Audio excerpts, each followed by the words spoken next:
भी पहने होते थे, तो वो ये सब शुद्धि का ध्यान रखते थे। पहले जो हमारी भारतीय संस्कृति जो है, भारतीय जो सभ्यता है, बहुत शालीनता वाली है। आप अभी आप बच्चे छोटे हैं, हम लोग को पता है बुजुर्ग आदि में वहाँ पर जब मैं बचपन में था तो मैं स्कूल वगैरह से आता था, तो जो है जो जूते चप्पल आदि हैं उनका एक अलग इस्तेमाल हुआ करता था, ठीक है ना। यहाँ तक कि जो है मैं खेल के आते थे कोई भी तो कपड़े चेंज करना, बाथरूम आदि जाना है तो वहाँ के अलग आदि कपड़े मतलब थे, तो वो सारी व्यवस्था यहाँ और किचन होता था, तो किचन में जो है हर कोई जा पाता था, किचन में वही जाता था जो आपका मतलब किचन कौन सी है और क्या है, तो सब बराबर होता है। लेकिन वहाँ किचन अलग होती थी, लेकिन उस किचन में शुद्ध व्यक्ति सामता जो वही जाता था, जूते चप्पल आदि या अशुद्धि अवस्था में भी उस किचन में जो है प्रवेश नहीं होता था। दूसरी बात वहाँ बुंदेलखंड आदि में अधिकांश जो है घर में कोई ना कोई जो बुजुर्ग ऐसे होते थे, दादाजी या अम्मा जी या जो भी हैं, उस लगभग या तो वृद्धि होते थे या वो शुद्ध भोजन मर्यादित भोजन करते थे। तो जब उस प्रतिमाधारी होते हैं तो वहाँ मर्यादित शुद्धि में भोजन होता है, हाथ की चक्की का आटा और खलबड़ आदि से जो सारा होता था, तो सारा शुद्धि होता है। यहाँ तक कि जो है हम लोग जब मम्मी जो है शुद्धि आटा देते थे तो एक आपको चक्की वहाँ होती थी, तो वो रविवार को होती थी, सोमवार को पिसता था, तो वो शुद्ध गाँव में जाते थे, वो उसका आटे लाते थे, तो वो सारी व्यवस्थित शुद्धि होती थी, तो इसलिए कोई दिक्कत नहीं हुआ करती। आज भी देख रहे अधिकांश अब थोड़ा उसमें मतलब स्वीकृतियाँ आई हैं, लेकिन फिर भी अभी भी मतलब 80-90% जो है वहाँ पर आज भी ऐसी जो है रसोई है जहाँ पर जो है लगभग शुद्ध भोजन बनता है। तो कोई ना कोई वृद्धि है, कोई ना कोई शुद्ध भोजन का नियम है, शुद्ध भोजन बनता है तो कोई भी साधन आ जाते हैं और कोई पढ़ाना कर देते हैं। यहाँ तक कि मतलब अभी 2017 में खनियान किया तो वहाँ भी अच्छी व्यवस्था थी, और उसके बाद बीना गया था तो वहाँ पर बहुत सी ऐसी महिला अभी जो शुद्ध का नियम था कि मतलब वो क्या जो साधु की चर्या में क्या होता तो मतलब जो घर के बाहर नहीं हो जाते थे, घर के बाहर के लिए कोई आया तो प्रोग्राम कर दिया, नहीं तो अपनी शुद्ध हुए या कोई त्यागी करती है शुद्ध हुए। मुझे याद है मैं 96 में कुछ गुरुदेव के साथ कटनी में गया था, वहाँ पर छोटी बड़ी शिविर थी, तो उन्होंने जो है वहाँ के जो मंदिर में क्या रखा था कि मंदिर में कोई भी ब्रह्मचारी है, ब्रह्मचारी है, कोई भी चुल्ला है या कोई श्रावण भी नहीं करता, तो बोले उन्हें माली आपको क्या रखा था, कोई भी मैं बोले उसको पूछो भोजन कहाँ से कैसे है तो मेरे घर भेज देना। तो ऐसी शुद्ध व्यवस्था करते, मैं कई बार आपको संक्रम चाहिए वो आती थी अम्मा, बोले भैया जी आप बेहिचक जब आपकी इच्छा नहीं कर तो चलो आप नाश्ता कर लो, जो पानी जो भी मिलेगा या दोपहर में आप चल रहे हैं, तो ऐसे जो श्रावण होते हैं तो वो आदमी व्यवस्था होते हैं, इसलिए कोई वहाँ पर दिक्कत नहीं होती। इस साइड जो है थोड़ी व्यवस्था है बिगड़ी हुई है, जो दिल्ली या हरियाणा आदि इस साइड तो यहाँ व्यवस्था बिगड़ी हुई है सही। यहाँ तो सब रेडीमेड वाला सिस्टम है, क्या रेडीमेड सिस्टम वाला शक्ति भोग का आटा और पता क्या क्या चीजें कुछ एमबीएस के मसाले आदि बॉलीवुड पैकेट वाली दाल सब्जियाँ जो भी है, तो सारी व्यवस्था जो है बिगड़ी हुई है। बाकी अन्यथा जो है व्यवस्था बहुत अच्छी होती थी और आज भी एमपी में बहुत सी % अच्छी व्यवस्था है। इसलिए वहाँ पर कोई दिक्कत नहीं। यहाँ पर महाराज जी आ जाते हैं, एक दिन दो दिन की परेशानी हो जाती है। और वहाँ का साधु संत हमेशा 4 महीने 6 महीने 8 महीने 10 महीने एक साल उधर एक संग दूसरा तो यहाँ किसी प्रकार की परेशानी नहीं थी, तो वहाँ सदा बनता। और यहाँ आने पर एक दिन दो दिन भाग हो जाते हैं। तो यहाँ वहाँ की व्यवस्था बढ़िया है, सही नहीं है। हाँ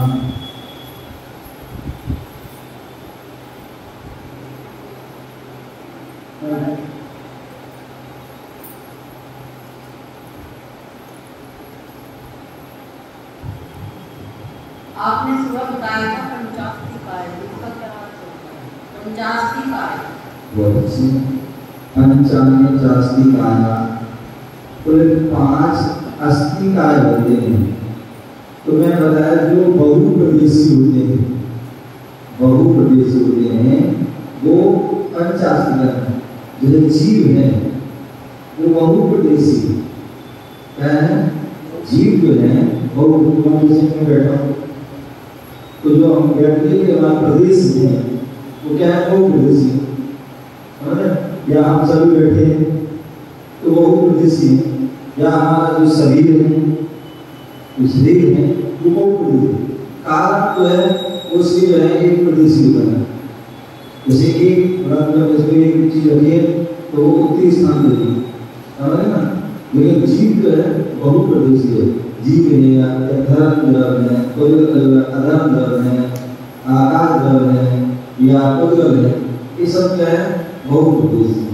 ठीक है ना। तो इससे जो बहुप्रदेशी है वो पंचास्ती का है, और काल में बहुप्रदेशी नहीं है जो पंचास्ती का है।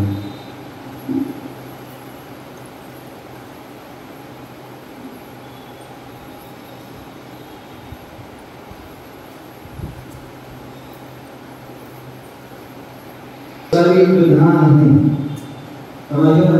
आपने सुना होगा रामायण में, पढ़ा होगा, सुना होगा या देखा होगा। जब राम और रावण का आदि का युद्ध हुआ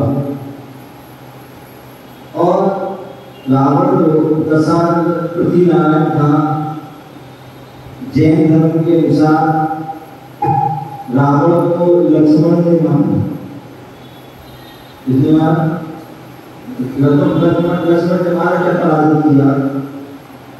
और अन्य जो वैष्णव आदि परंपरा में रावण को राम ने पराजित किया। ऐसा कोई बात नहीं, बात कोई वैष्णव सिद्धांत के अनुसार तो राम बलवंत थे, रावण पृथ्वीनारायण थे और लक्ष्मण नारायण थे। तो हमारे सिद्धांत है कि जो है नारायण पृथ्वीनारायण को पराजित करता है, तभी वो नारायण थे। ठीक है ना। तो जो है वहाँ पर लक्ष्मण आदि ने जो पराजित किया। तो जो है दवा युद्ध की बात करके खेल में आए, किसान में आए, तो राम ने लक्ष्मण से कहा, ये लक्ष्मण, ये भाई, तुम्हें रावण के पास जाना है, दशानन के पास जाना है। बोले क्यों? बोले वो जो है अब अंतिम समय में है, मृत्यु से आ गए हैं, उस समय का मेहमान है, लेकिन वो बहुत ज्ञानी है, बहुत विद्वान है, बहुत अनुभवशील है। इसलिए तुम उसके पास जाओ, उसके पास जाओ और उससे जो है कुछ अनुभव ज्ञान आदि ले जाओ। लक्ष्मण ने पहले तो बहुत मना किया, लेकिन जब वो भाई नहीं माने तो नहीं जाना है। ठीक है, भाई जाने चले जाते हैं। और लक्ष्मण जैसे रावण के पास पहुंचे, रावण लेटा हुआ था, लक्ष्मण उसके सिर के पास खड़े हो गए। कहाँ खड़े हुए? सिर के पास। और जैसे सिर के पास खड़े हुए, लक्ष्मण ने रावण से कहा, हे दशानन, मेरे भाई राम ने मुझे आपके पास, तुम्हारे पास भेजा है और कुछ ज्ञान की बातें बताएं, कुछ जो है अनुभव की बातें बताएं। कुछ नीति की बात है। रावण लेटा हुआ था, उसने आँख खोली और देखा तो सामने कोई नहीं था, उसने आँख बंद कर दी। फिर लक्ष्मण ने कहा, फिर उसने देखा कोई नहीं, ऐसे 2-3 बार किया। बिल्कुल लक्ष्मण को गुस्सा आ गया और उससे वापसी हुआ है। राम ने पूछा, क्यों भाई क्या हुआ? ये क्या हुआ? कुछ नहीं, मैंने आपसे पहले बना के तुम्हारा शत्रु है, ये है वैली है, कुछ नहीं बताया। और मैं गया, उसने आपने मेरा सम्मान किया, मेरा आदर किया, ना कोई सत्कार किया, यहाँ तक कि उसने ना बोला, ना तो देखा, ना कुछ नहीं। पूछा कैसे क्या है, क्या कहाँ क्या हुआ? उन्हें सारा घर में ऐसा गया और ऐसा जो है किसी के पास बढ़ा हो गया ऐसा। यदि हमें किसी से कुछ लेना है, उसी को कुछ लेना है, ज्ञान आदि लेना है, तो जो है उसको हमें सम्मान देना होगा और उसके सामने जो है और जाना होगा। जैसे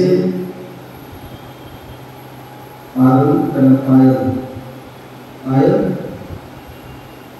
तुम्हारे घर में नल होगा, नल है ना सबके घर में, कई कुआ होते थे, आज नल है। पहले क्या करते, कुएं में जब पानी मिल जाते तो बाल्टी क्या करते, नीचे कुएं में डालते थे और उसको झुकाते थे तो पानी भर जाता था, ठीक है ना। कुछ दिनों बाद बाल्टी स्टील की आ गई और उसको झुकाते थे, वो झुकती नहीं थी, तो बार बार उसको पटकते तो भरते। ऐसे अगर कुएं में बाल्टी झुकाते थे भरते थे।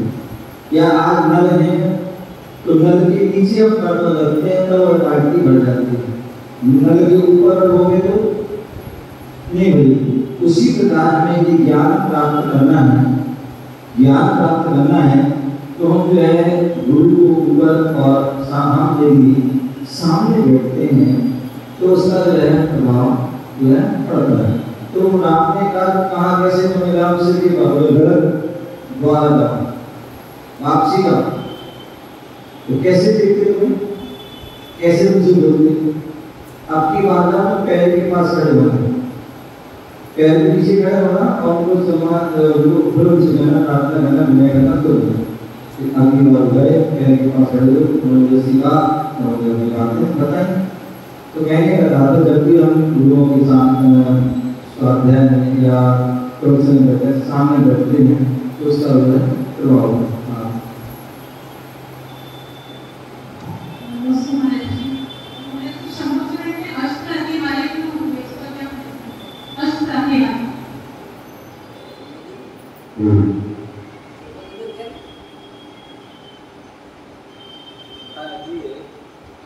जो समोषण जो होता है वो तीर्थंकर अरहंत का होता है और केवली की जो है दंडबुद्धि होती है, समझ गए ना। समोषण होता है वो तीर्थंकर का होता है, तीर्थंकर है। और तीर्थंकर जो अरहंत होते हैं उनके जो है क्या होते हैं 46 गुण होते हैं, क्या होते हैं 46 गुण होते हैं। तो 40 गुण में 10 गुण जो है 10 जो जन्म के अक्षर होते हैं, 10 जो केवल ज्ञान के होते हैं और 14 देव के अक्षर होते हैं, ठीक है ना। और उसके बाद 8 प्रातिहार होते हैं। ये उनका वैभव है, क्या है? ये उनका वैभव है और उसके व्यवसाय फल भी अलग है, फल भी इसका अलग, उसकी मायने भी अलग है। और उसके बाद 4 जो है उनके अष्ट जो अनंत चतुष्टय होते हैं, टोटल मिलाने पर जो है वो 46 गुण होते हैं। अब अष्ट प्रातिहार में सिंहासन है, जो उनकी जो है चर्या होती है सिंह जैसी चर्या होती है, और इसलिए उनका एक सिंहासन होता है। छतर होते हैं, छतर होते हैं, 3 छतर होते हैं और वह 3 लोग के प्रतीक होते हैं। क्या होते हैं? 3 लोग के प्रतीक होते हैं। नीचे जो है समझ लो छत्र जैसा प्रतीक है, बड़ा है वो नीचे लगा है, उससे छोटा और उससे छोटा, ठीक है। ऐसे यहाँ आपके छत्र लगे हैं, तो हमारा जो 3 यूनिट है, नीचे जो है क्या है उसका चौड़ा है, उसके ऊपर जो है मध्य वाले उससे जो है कम है, और ऊपर जो है उससे कम है। तो ऐसे छत्र भी भक्ति के रूप के स्वामी है, तो इसलिए उनके लिए जो है छत्र भी 3 लगाए जाते हैं। ऐसी जो है दुंदुभी है या पुष्प दृष्टि है आदि जो अशोक वृक्ष है, अशोक वृक्ष उन्हें कहते हैं जो उनके जो पीछे अशोक वृक्ष होता है, अशोक वृक्ष की जो छाया है उसके नीचे जो पहुंच जाता है तो व्यक्ति के सारे शोक जो है क्या होते हैं दूर हो जाते हैं। भावमंडल जो उनका आभा मंडल का प्रतीक होता है, क्या होता है आभा मंडल का प्रतीक होता है, और उस आभा मंडल के पास जो जाता है तो कहते हैं उस भावमंडल में उस व्यक्ति के जो व्यक्ति जाता है उस व्यक्ति के 7 भाव होते हैं। 3 जो है भूत, इसलिए भूत के जिसे हम इंग्लिश में कहते हैं पास्ट, और 3 जो है फ्यूचर, और 3 एक जो है प्रेजेंट। समझ रहे? भूत के 3, भविष्य के 3 और वर्तमान का 1। तो ऐसे 7 भाव जो है उस भावमंडल में उनके दिखते हैं, ठीक है ना। ऐसी जो है 64 चमन, 64 जो चमन है जो 64 वृद्धि के आदि के प्रतीक होते हैं। ऐसे जो अष्टकात्रा है उनका सबका अलग अलग है प्रभाव है, ऐसा उनको करना चाहिए। ओम नमः सिद्धेभ्यः। और आज का आपका समय हो गया, बाकी जो है फिर बैठेंगे और अपने टीचर गायन और शिवरानी आदि और उसका समाधान करेंगे।